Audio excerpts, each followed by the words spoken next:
스카이어 스루프 타임즈 2023년 12월 13일자를 진행하도록 하겠습니다. 내용이 좋았다고 생각하시면 구독, 좋아요 부탁드리고 또한 필요하시면 배속 보시기를 바랍니다. 한 네덜란드 콜드 체인 물류 및 자동화 기브앤테이크, 요거는 그 기사 제목이 마땅치 않아서 제가 뽑아봤습니다. 손지영 기자가 코리아 헤럴드에서 보도를 했습니다. 부산 항만공사는 컨테이너 처리량 세계 10위의 컨테이너 항만 및 로테르담항의 임대 부지에 2027년까지 콜드체인 물류센터를 건립할 예정이다 라고 소개를 했습니다.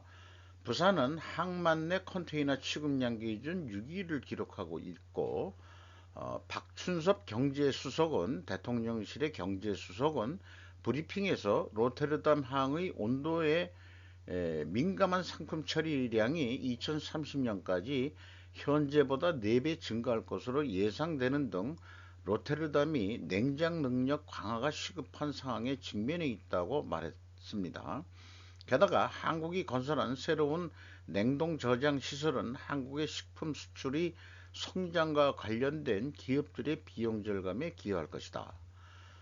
우리가 로테르담 항에 냉동 창고를 지면은 우리가 유럽의 K푸드 수출의 콜드 체인이라는 그런 거로서 이제 우리가 덕을 보는 건데요.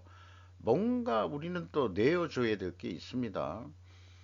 어, 어쨌든 향후 그 대유럽 수출의 그 30%가 로테르담을 통해서 유럽 대륙으로 들어간다 이렇게 얘기를 하고 있습니다. 그래서 부산항과 로테르담 항만 당국 간의 합의에 따라 네덜란드 물류 자동화 기능을 채택하게 되는데, 박 씨에 따르면은 네덜란드 자동화 운송 솔루션 제공업체인 VDL은 이미 부산항 현대화에 입지를 다졌다.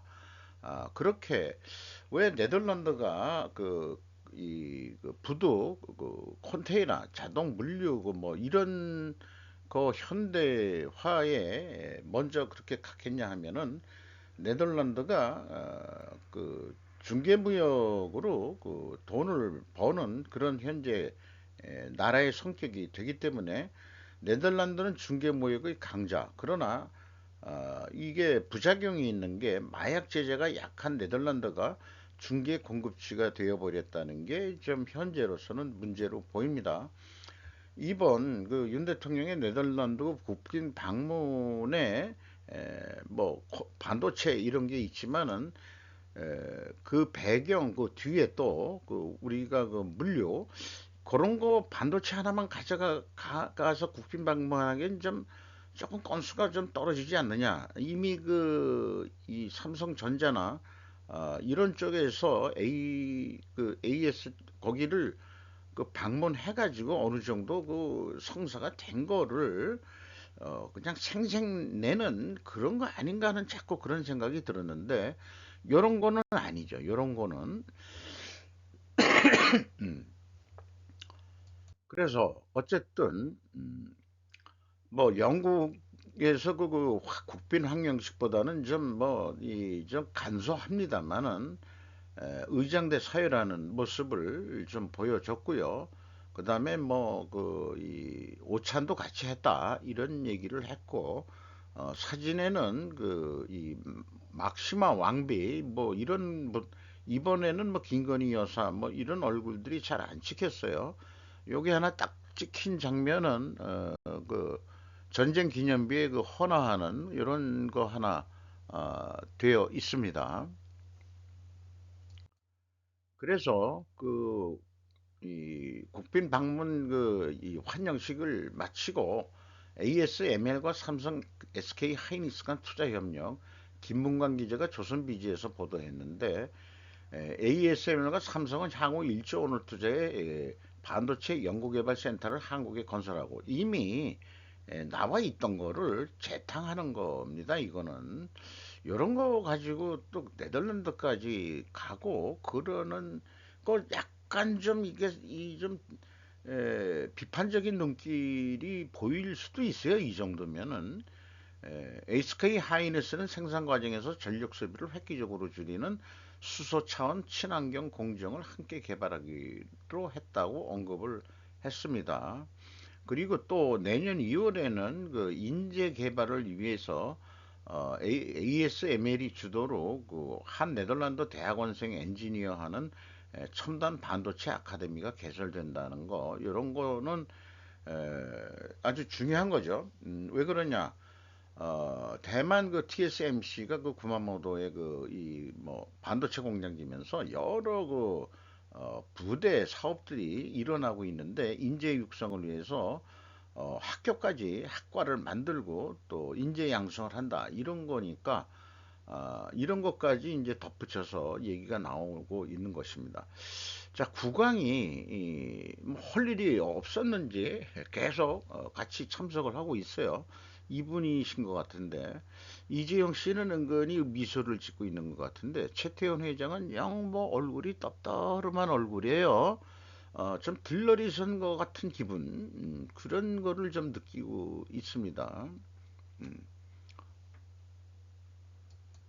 요거는 이제 그 간담회를 끝나고서 그 한 네덜란드 첨단 반도체 협력 협약식이라는 이런 세레모니들을 그 했는데, 에, 이게 네덜란드 가면은 보통 그 한글로 쓰더라도 네덜란드 한, 네덜란드를 먼저 써주는 게 예의거든요. 그런데 이게 네덜란드까지 가서 그 프랭카드를 네덜란드가 만든 것도 아니에요. 이게 AS 그 ML 그 회사 내에서 이루어진 일이라면은 걔네들은 준비한 것도 없다 이 말이에요. 그냥 하던 거 하는 건데. 그러니까 한마디로 이런 거 하나 보면은 아쉬운 놈이 누구였냐 그러면 한국이다, 이런 얘기죠. 아쉬운 놈이 다 준비해 간 거예요.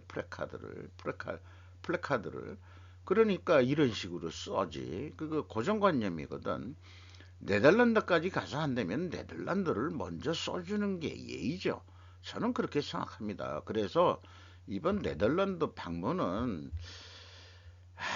조금 그 껄쩍지근해요. 이거 요즘에 그 외유 많이 한다고, 돈 많이 쓴다고 야당 애들이 곤두세우고 있는데, 이런 것도 하나 핑계 잡아가지고 또 이미 뭐 다 성사됐던 것 같은 거를 뭐 생색을 내려고 또 가가지고, 어, 아니, 그러니까 국빈 방문이 되면은 네덜란드가 초청해서 갔다고 해석을 해야 되는 건지 잘 모르겠습니다.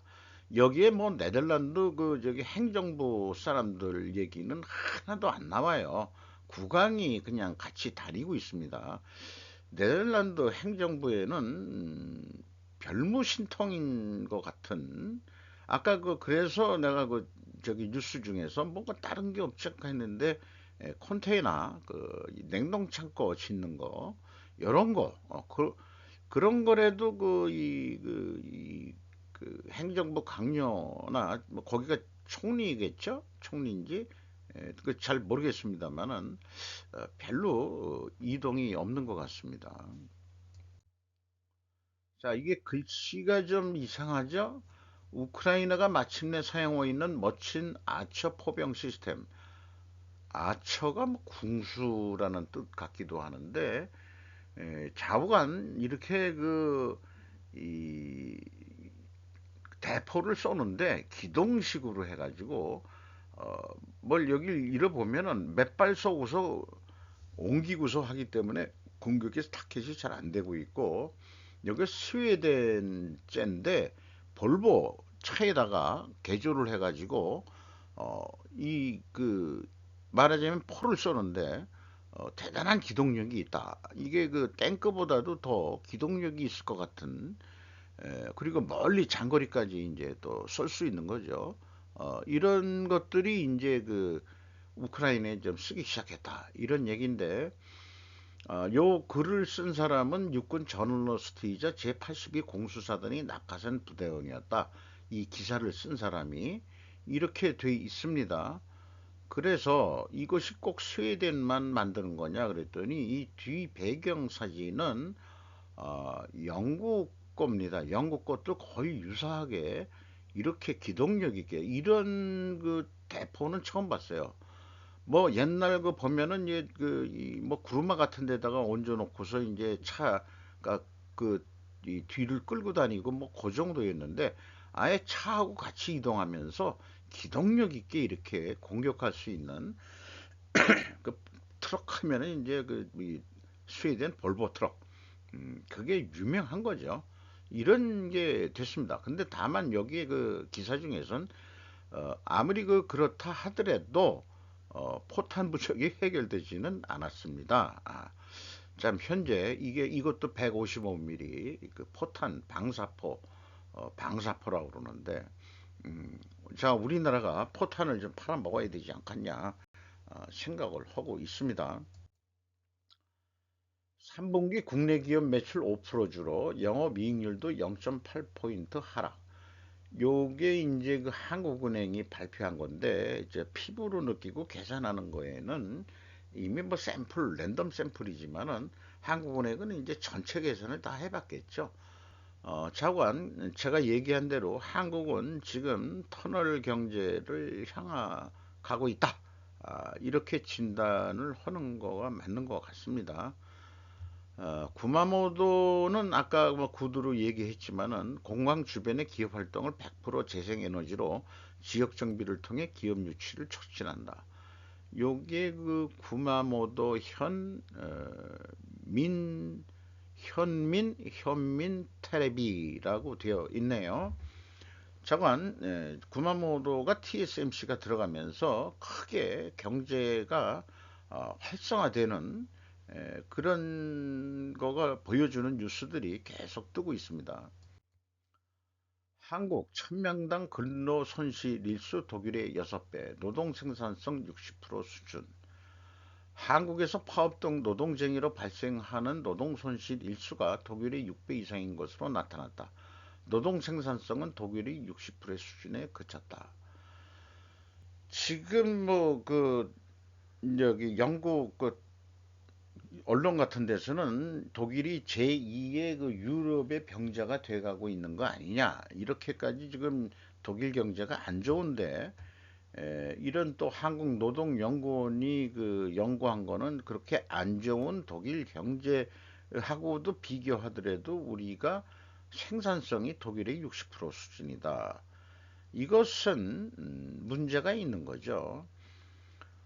발생 건수는 뭐 적었지만은 손실이 한국은 컸다는 거로 이제 쭉 그 얘기를 하고 있습니다.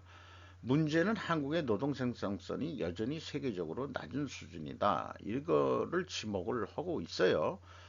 자, 이게 뭐 우리가 그 법정 근로 시간, 그 최저 근로 시간 뭐 이런 거 한계를 두고 있습니다만은 에, 어쨌든 짧은 근로시간 안에 생산을 해내서 노동 생산성을 올려야 되는데 저는 노동 생산성 하나만 가지고는 안 된다. 그러니까 근로자들의 노동 생산성만 가지고는 얘기할 수는 없고 월급이 오르면 생산성 향상으로 보답이 나와야만 한다는 게 이제 제 생각이고요.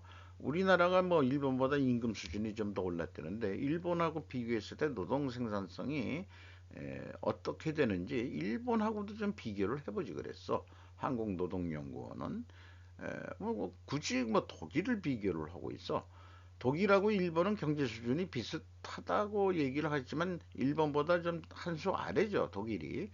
그러면은 일본은 독일보다 생산성이 높을 것 같은 그런 거니까 비교를 안 했는지 모르겠습니다만은 자관 세계 경제 포럼에서 이제 한국이 뭐 노동시장 유연성 부분 뭐 97위, 노사 협력 부분은 132위, 별로 그 안 좋다 하는 얘기를 하고 있고, 그 다음에 이제 규제 완화 맨날 이런 얘기하고 노동 생산성을 높일 필요가 있다 이렇게 얘기하는데, 제가 얘기하시듯이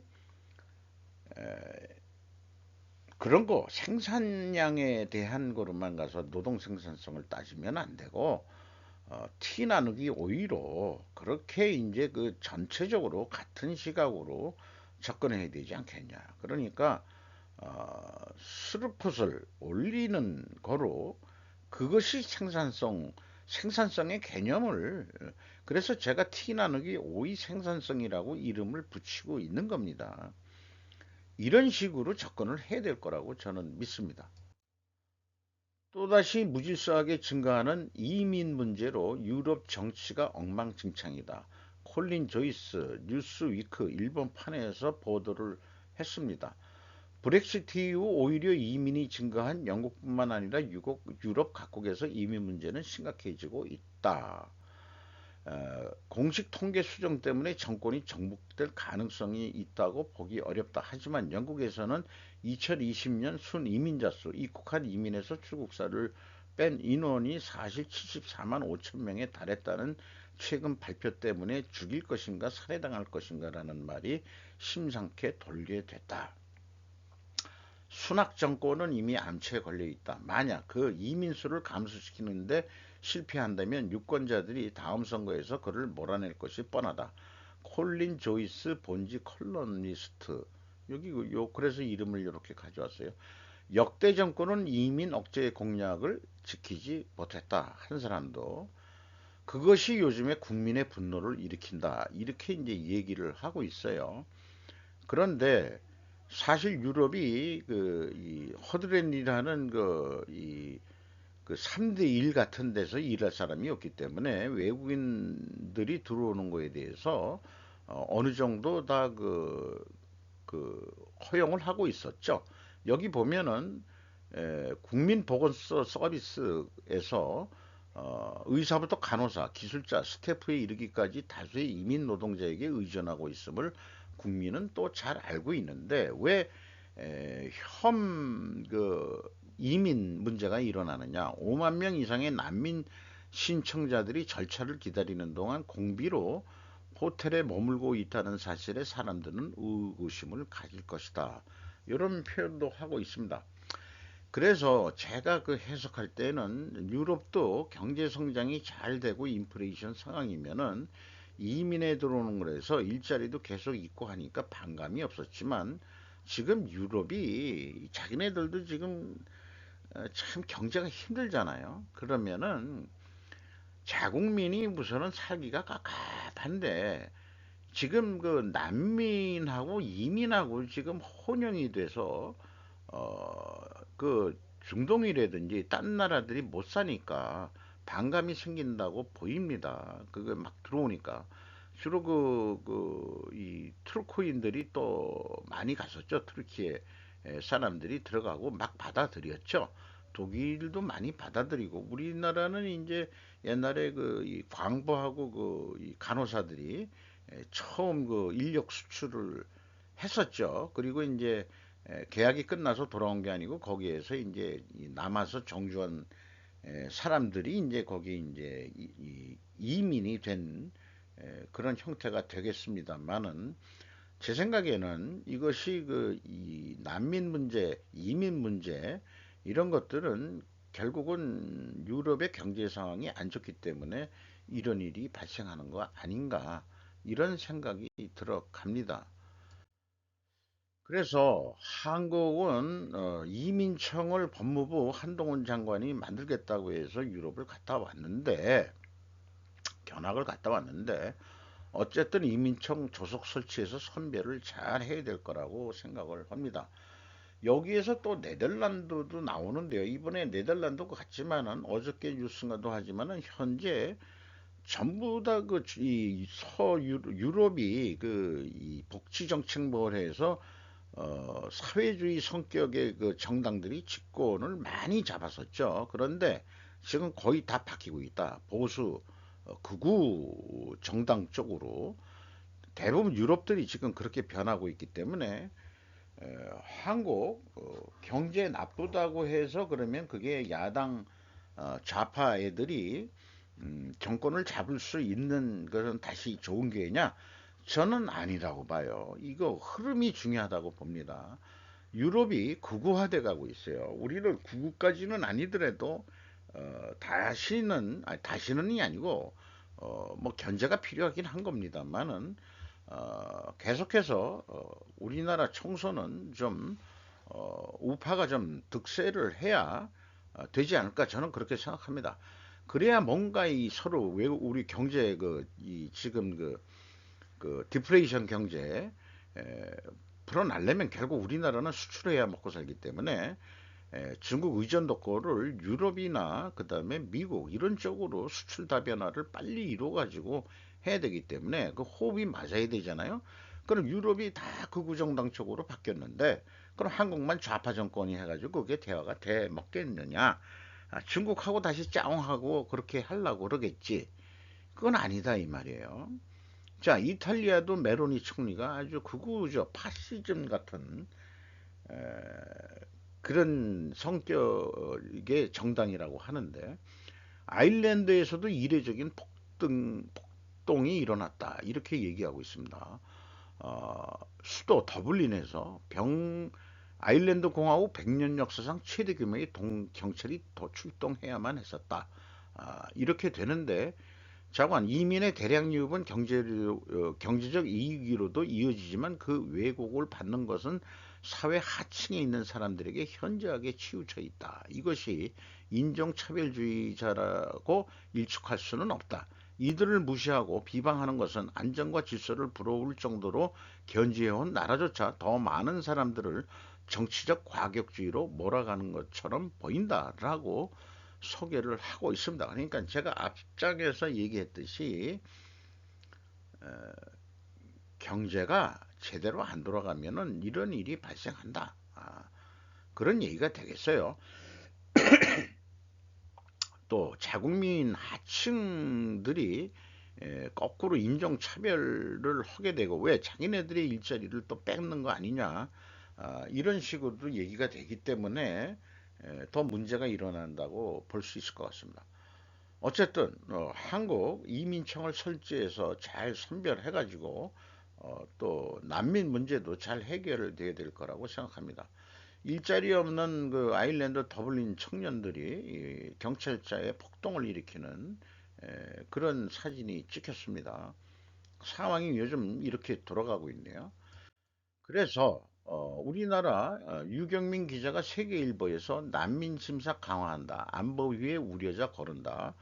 요거는 뭐 거의 저도 한 1년 전부터 제주도에 뭐 난민이 대거 들어왔다고 배 타고 들어왔다 하는 거 있는데 그게 테러 분자들 그러니까 난민성에 포함되어 있을 수 있는 테러 분자들을 어떻게 걸러낼 수 있느냐 이런 것들이 문제로 보이거든요. 그래서 제주도가 그거 뭐 무비자 입국 그런 것 때문에 그 난민지로 목표로 해서 그 배가 들어왔는지 모르지만 그게 의도적으로 사회 혼란이 일어날 수 있는 거기 때문에 그래서 법무부가 일부 개정안 입법 예고를 했다 그러고 테러리스트 보호 대상 제외 명문화한다 그러고 불인정 사유 추후 밝혀져도 이 입국 취소 이런 것들을 하겠다. 현재 그 난민법 19조의 국가안전보장 질서유지 또는 공공본리를 해쳤거나 해칠 우려가 있는 경우 난민 불인정 결정을 할 수 있다는 조항을 추가하는 게 골자다 이렇게 소개를 하고 있습니다. 여기 한동훈 법무장관은 테러리스트, 테러 우려자 등이 난민으로 인정되는 것을 막을 법률적 근거가 부족했다며 이번 개정으로 난민 인정 과정에서 국민과 국가의 안전을 최우선 기준으로 삼을 수 있게 될 것이고 이를 글로벌 스탠다드이기도 하다고 밝혔다. 이런 얘기입니다. 저는 뭐 딴 거보다도 이민청 뭐 이런 거나 이제 뭐 이런 거 들어오면은 불법 체류하는 그 중국 국적의 조선족이 지금 우리 어저께 뉴스에도 소개했지만 41%래잖아요. 외국인 근로자들 들어와서 200 몇만 중에서 40%면은 한 80만, 90만 뭐 어떻게 그러니까 불법까지 하면 100만 넘게 조선족들이 들어와 가지고 그러니까 공산국가에 있는 나라들이 그 자본화가 되면서 지금 뭐 인본주의 뭐 공자 이런 거 하나 적용이 안 됩니다. 인본주의 이런 성격이 없고 그 돈만 하는 이 귀신들이 자본주의 출신들보다 더 무서운 돈만 하는 그런 사람들로 요즘에 인식이 됩니다.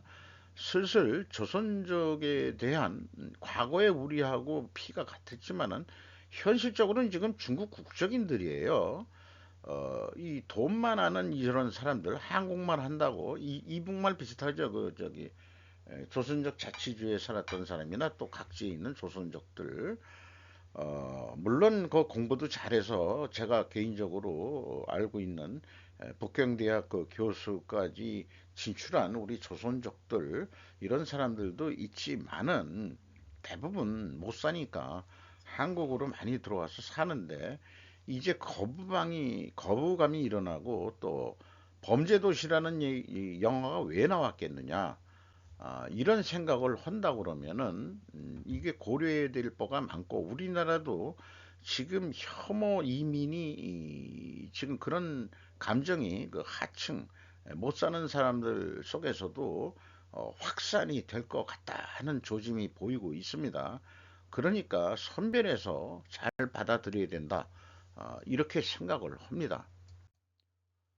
후지스 신고전기 JIC 매각 6,850억엔 경쟁력 강화.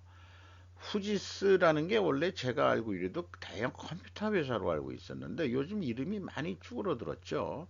그래서 잘 나갈 때 그 많이 이 회사를 키운 것 같은데, 자회사인 신고전기 공업을 정부계 펀드인 산업혁신투자기구 JIC에 연합해 매각한다고 발표했다. 이렇게 이제 얘기하고 있네요. JIC는 대일본 인쇄, 미쯔이 하와가 합동해서 TOB 주식 공개 매입을 통해서 전 주식과 취득과 비상장화를 목표로 한다. 그 왜 비상장화냐 하면은 그 운신하기가 좀 좋다 이런 얘기가 있어요.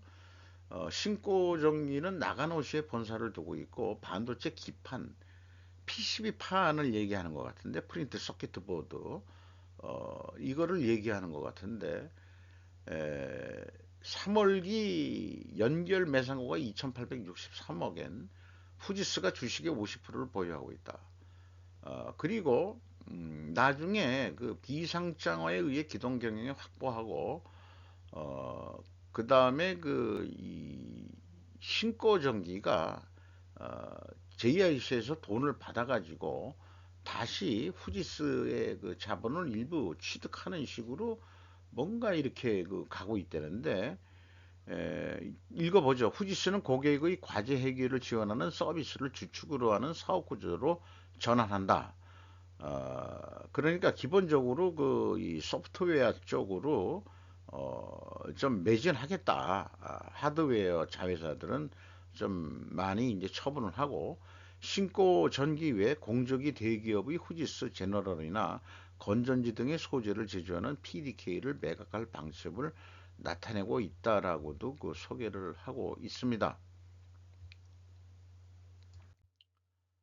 사우디와 원팀이론 LS 핵심 개혁자들을 날개 단다. 김민성 기자 비즈와치에서 보도를 했는데요. 지난 12일이면 좀 지난 거지만은 산업용 자동화 분야 시작으로 협력 확대하는데, LS전선, LX 일렉트릭이 사우디 진출 속도가 크게 올라갈 거다.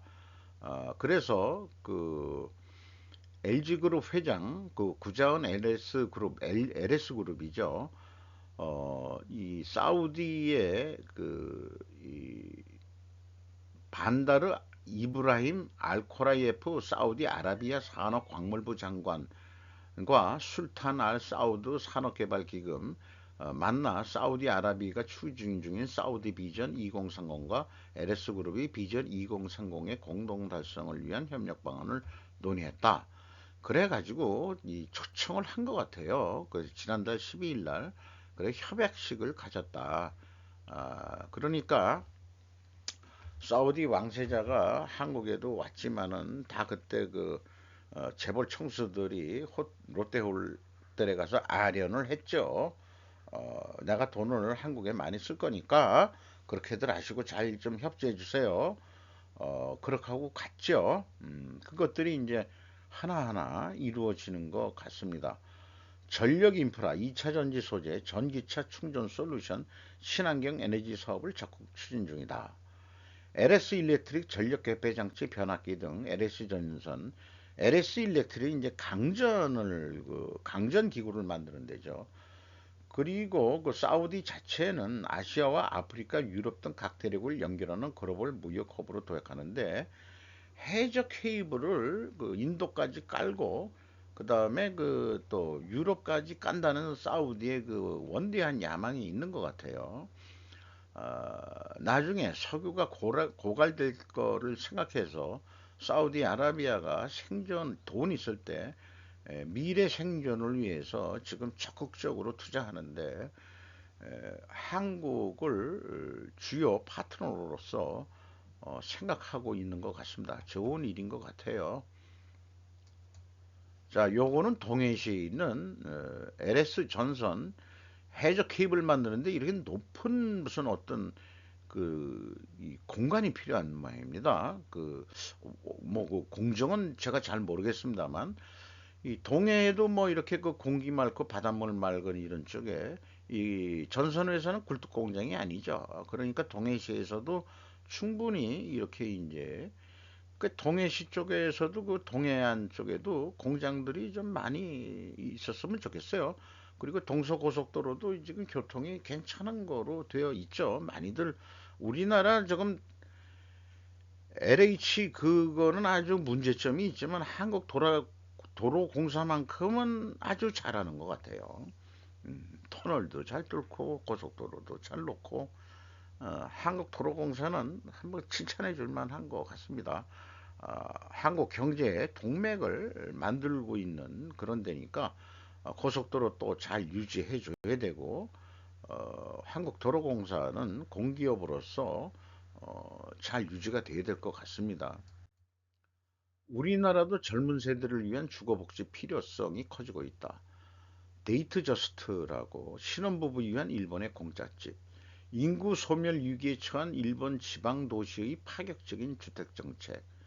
한마디로 그 월세를 25년 살면은 공짜로 집을 주겠다. 도쿄에서 한 90분 걸리면은 고속버스로 가까운 거리는 아니에요. 거기서 도쿄로 매일 출퇴근한다는 것도 사실 문제는 있습니다.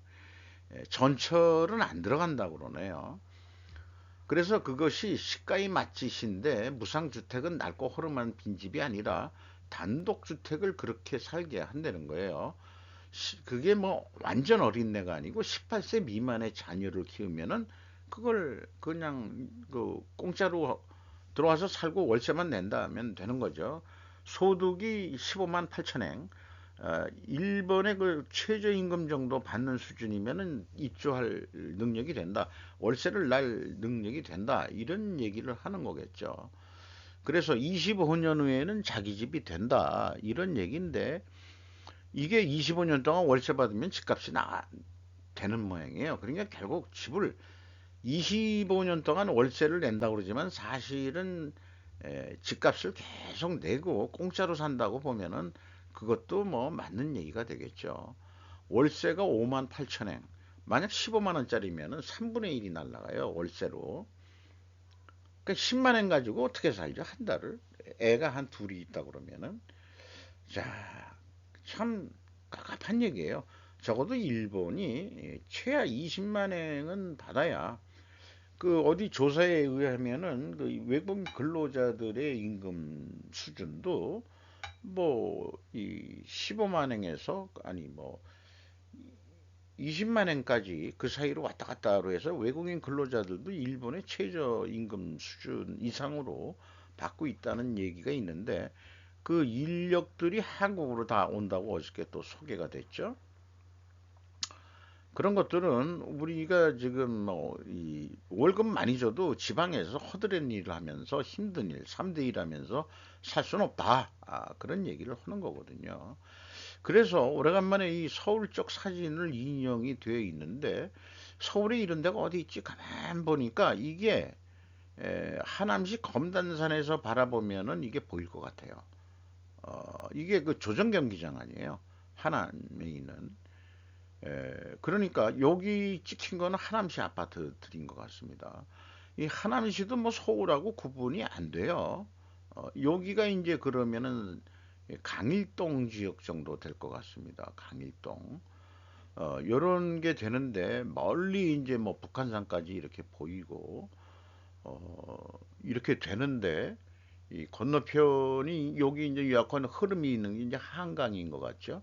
이렇게 흘러가는 것 같고 요게 이제 그 이상하게 생긴 굴뚝 이게 이제 그 쓰레기 소각장 이거를 그 야당 아새끼들이 전국 구마다 만들겠다고 해가지고 저건 도시를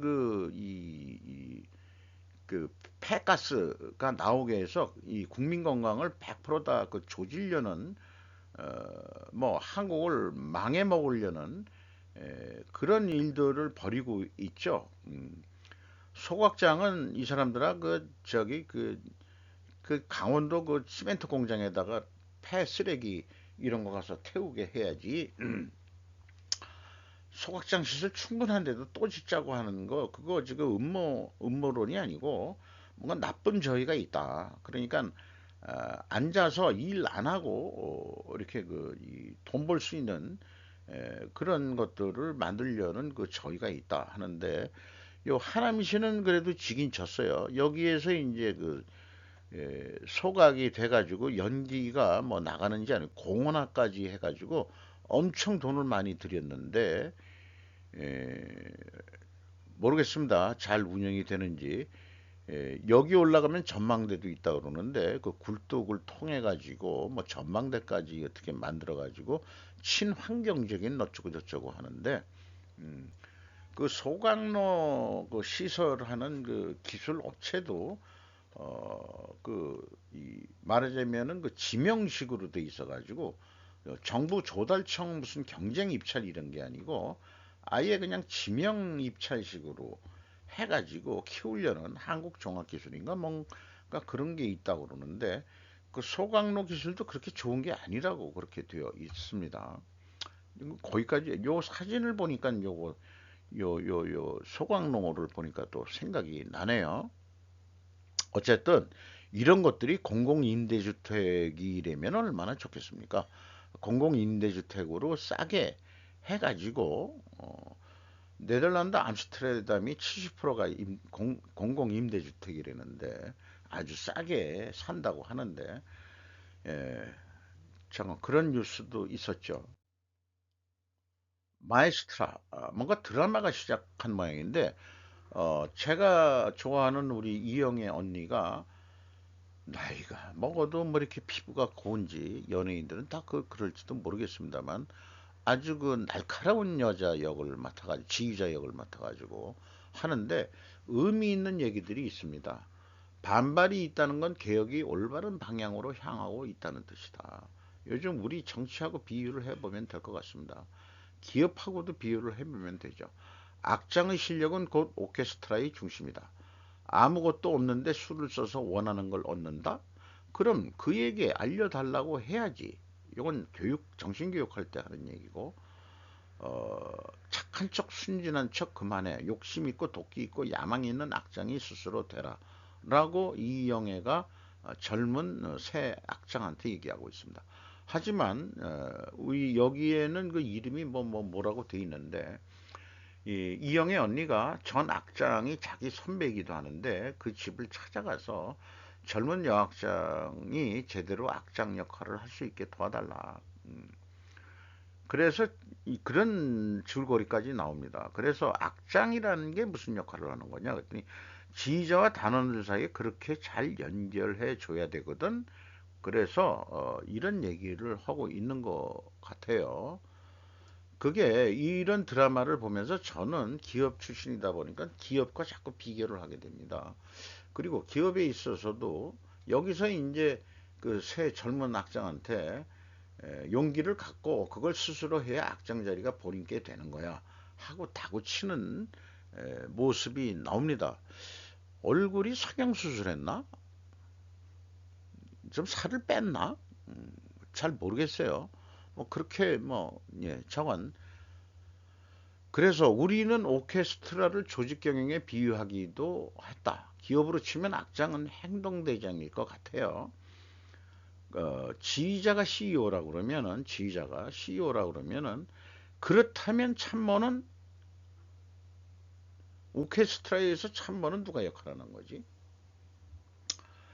요거는 이제 실제 그 무대에서는 행동대원들 이게 그 말하자면은 뭐 악기를 다루시는 그런 음악가들이 아니고 뭔가 그 행정 어드민을 담당하는 그런 쪽에서 잘 또 보필을 해야 되겠죠. 예.